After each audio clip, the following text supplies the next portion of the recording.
You won't believe this news. Elon Musk talks about XRP and crypto at a political town hall today, and Bitcoin closes the weekly very bullish. Can we see over $70,000 this week?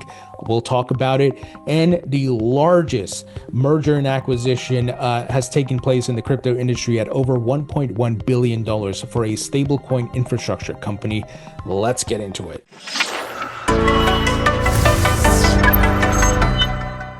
Hey everybody, welcome into the Thinking Crypto podcast, your home for cryptocurrency news and interviews. I'm your host, Tony Edward. On your way in, please hit that subscribe button as well as the thumbs up button and leave a comment below. If you're listening on a podcast platform such as Spotify or Apple, please leave a 5-star rating and review.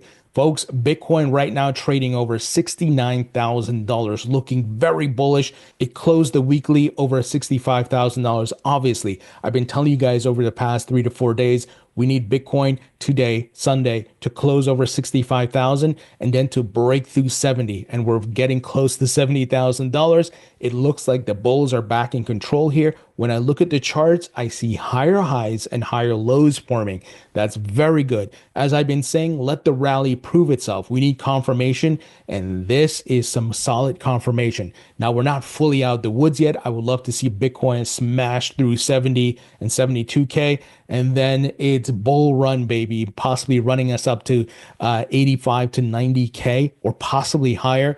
And then before we see another pullback, and remember that liquidity will flow to the altcoins. So if you look at coin market cap, you're seeing a lot of green right now. So liquidity is starting to move around here. ETH is up, Solana is up, and much more. And here's what some analysts are saying. Matthew Hyland said Bitcoin weekly has the highest close since the week of June and also confirmed another higher high. So once again, higher highs and higher lows. So the charts are showing us a great story here.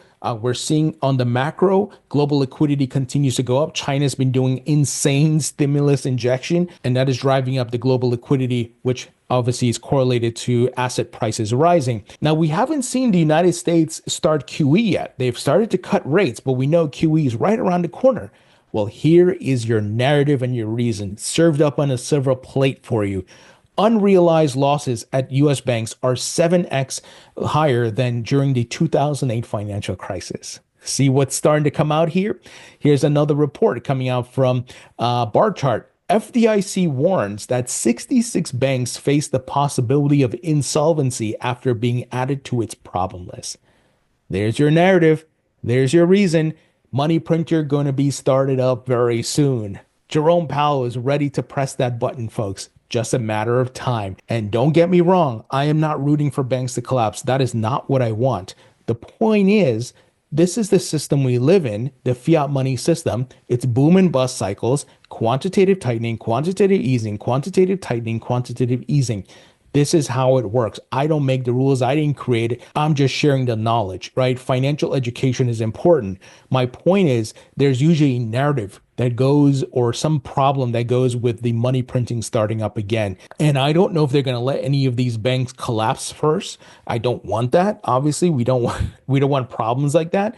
But they may come out and say, hey, these banks are on the verge of collapse and we need to bail them out and we'll start the money printer, right? Remember what they did last year with Silvergate Bank and SVB and so forth? They did that backdoor bailout, if you want to call it that, Janet Yellen and the Treasury and so forth. They may do something similar here. I don't know. Or they may make it more of a public thing and say, hey, these banks are going to have problems. They're blah, blah, blah. We're going to do some stimulus, right? And China is already doing that. So folks, here it is on a silver platter for you. Here's your narrative. Watch out in the next 4 to 6 months about what may happen here. But the point is, this will drive asset prices crazy. We've seen this story before. So I hope you guys are following me here. You got to look at the charts. You got to look at the macro. You got to look at the fundamentals and so forth to see the full picture of where we came from and where we're going. Now, here's another narrative, and the mainstream media is going to start educating people about crypto and much more. The Financial Times is reporting about tokenized real estate. Here's the headline. Crypto has designs on real estate. Buying blockchain-listed slices of properties is a nascent niche and troubled market. Can it find its feet beyond the crypto crowd? So see what's happening here? Mainstream media starting to put out content to help people understand what this is all about. You and I, who have been here studying, researching, paying attention, we know what's coming. I've been telling you guys for years, all of these things will be on the blockchain, 24/7 trading. No holidays, no weekends, no opening and closing bells and all that nonsense. Secondary and tertiary markets created truly global markets, guys. Everything running on the blockchain. The bet that you want to take is which blockchains will it be running on. In addition, don't get me wrong, I will be looking to buy some tokenized real estate, especially if it's tokenized buildings in certain markets that are hot, that, we know there's a lot of demand for real estate and so forth. I'll definitely be doing that. And when I do, when the market becomes more mature, I'll definitely be doing that. And I'll let you guys know when I do take a position. But don't be surprised if big real estate companies and the National Realtors Association here in the United States come out and start building a platform and endorsing these things. It's coming, folks. It's not a matter of if, it's a matter of when. Now, guys, big news. Elon Musk today at a town hall discussion in Pittsburgh, Pennsylvania. Obviously, he's supporting Trump, so it's obviously a political town hall. Well, one person went up and asked a question about crypto and XRP and the SEC. Let me play the clip for you so you guys can hear it. Given how punitive the SEC has been towards crypto under this administration, do you envision the XRP ledger being incorporated into the financial institutions in the future? Well, I certainly cannot speak to any specific crypto, but I do think that the sort of cryptocurrency is an interesting and probably valuable bulwark against a centralized control. This is definitely not an endorsement or lack of endorsement for XRP, but I do think crypto, by its very nature, it helps with individual freedom. So there you have it. Very interesting. Now, obviously, that guy wanted Elon to talk about XRP, right? And he said, look, I'm not endorsing or not endorsing XRP, but he talked about crypto in general and how great it is for freedom and the benefits and so forth. And we know that Trump is a pro-crypto candidate who's been campaigning on crypto. So don't be surprised if you hear more from Elon about this. And we know Elon is bullish on crypto. He personally holds Bitcoin, Ethereum, and Dogecoin. He said he thinks Dogecoin could be the currency of Mars, and SpaceX and Tesla both hold Bitcoin on their balance sheet. So Elon is bullish. He understands the technology, and don't be surprised if X rolls out some crypto rails for their payments infrastructure, because they've been getting these money transmitter licenses and so forth. So Elon has something up his sleeve.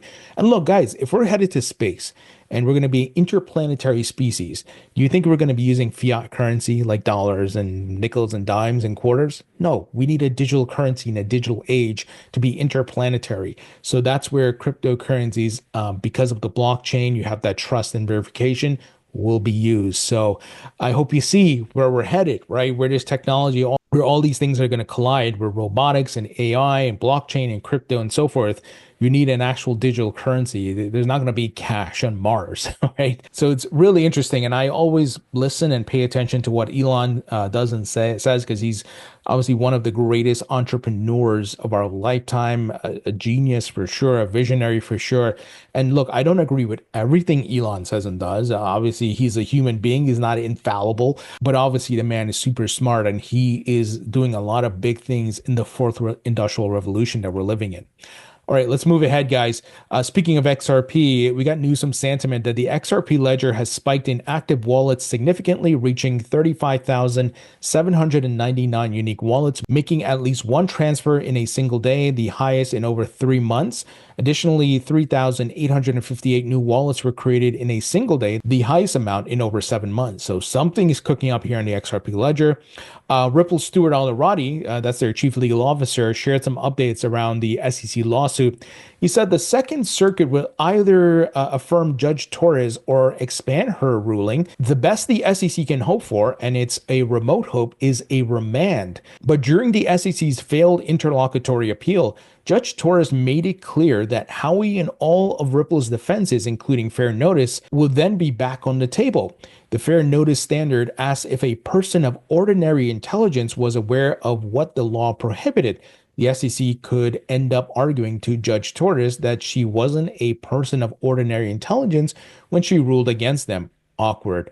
This case has always felt like Moby Dick, with Gensler starring as Captain Ahab, but now it's starting to feel like Moby Dick meets My Cousin Vinny. So look, Gary Gensler is a scumbag regulator. He's losing in the courts and in the courts of public opinion. And look, the industry's fighting back, and he might be out very soon. The election's right around the corner. We've heard that Kamala Harris is looking for replacements for him. So either way, it seems like he's out. Definitely, if Trump gets in office, he's out. Trump said he would fire him on day one. So Gensler is a clown, and he can't be gone soon enough. And hopefully, we can get someone competent and who's not a political hack like Gensler in the SEC chair seat, and we can be in a better place. But we see already that the elections with Democrats turning on him and Elizabeth Warren is playing out in our favor. And speaking of elections, Brian Armstrong, CEO of Coinbase, tweeted out today, if you live in the state of Pennsylvania, you should vote for Dave McCormick. And he says he is the better candidate on crypto among many other credentials. So guys, we've seen people who are anti-crypto, they're getting their butts handed to them in the elections, losing in the primaries, losing on Super Tuesday and so forth. And a lot of the people who were part of Elizabeth Warren's anti-crypto army have been getting destroyed in the polls and in the elections. So I think when the dust settles after this election, you're going to see a lot more people supporting crypto because the crypto is the biggest spender in this election. And you go against crypto now, it's a death sentence. Like you'd be dumb to do that unless you're like Elizabeth Warren, who's obviously got the backing of the TradFi incumbents who, told her to start this anti-crypto army, get your buddy Gensler and roadblock these crypto companies, right? That was the whole goal. But John Deaton is going after a seat, and I hope John Deaton wins. Now, quick word from our sponsor, and that is BitGo, which is one of the top-tier crypto custodians in the industry, folks. BitGo is headed up by Mike Belshi, who is a Web 1.0 and 2.0 legend. Many big companies use BitGo's custodial services, such as Bitstamp Exchange, Polygon, Sui, Pantera Capital, that's Dan Moorhead, 21 Shares. They issue ETFs, so BitGo custodies some of the assets for the ETF issuers. Nike uses BitGo's wallet services for its NFTs. And they have a lot of great products, folks. They even have a retail self-hosted crypto wallet that you can sign up and use, folks. So be sure to check it out. If you want to learn more about BitGo, go to bitgo.com. Link will be in the description. Now, guys, check this news out. This is really big. Stripe acquires stablecoin platform Bridge for $1.1 billion in crypto's largest acquisition. Over the years, I've told you guys about the investments, who's getting involved. Watch the mergers and acquisitions, watch the expansions, and we are seeing growth. And that is a very healthy sign for this industry and asset class.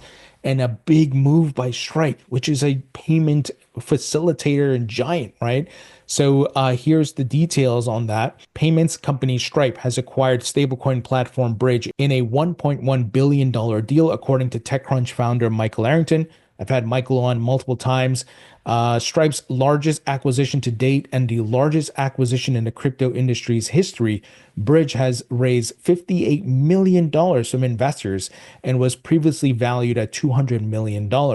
Bridge offers software that helps businesses accept payments in stablecoins and signals an expansion in Stripe's crypto adoption efforts. Do you see what is happening here, folks? And this is going to make big headlines. It's going to be eye-opening for a lot of people. Over $1 billion deal here. Incredible. Michael Arrington actually tweeted out, the deal is done, $1.1 billion. So very bullish for the industry. And these are all signs. This thing is here to stay. And big companies are getting involved. They're investing the money, whether they're TradFi or homegrown crypto companies and startups, right? But we're seeing everybody getting involved, right? And this is what the industry calls Web3, where you have all these different things getting involved, and stablecoins are going to be a big part of the crypto economy. And guys, remember what I shared in the last two podcasts. We had Janet Yellen make statements about stablecoins and a Federal Reserve member make statements about stablecoins. And we've been hearing rumblings that stablecoin legislation is up for a vote very soon through the House. So get ready. A lot of liquidity is going to come through stablecoins as legislation gets passed. So incredible stuff, folks. I'm so bullish. Be sure to leave your comments below. Hit the thumbs up button. Let me know what you guys think. Don't forget to sign up for my free email newsletter, 100% free on Substack. Link will be in the description. A great way you can support me in the podcast is to grab a copy of my book. It's available on Amazon in paperback and digital. Buy a copy for yourself, buy a few copies for your friends and family, give it as a gift this holiday, help them to learn about crypto and what the hell is happening here so they don't get wrecked. This book includes some tips for investing, what to look out for, and how they can do their research and so forth. If you bought a copy already, please, please, please leave a rating and review. It will really help me out. Thank you guys. I appreciate you all, and I'll talk to you all later.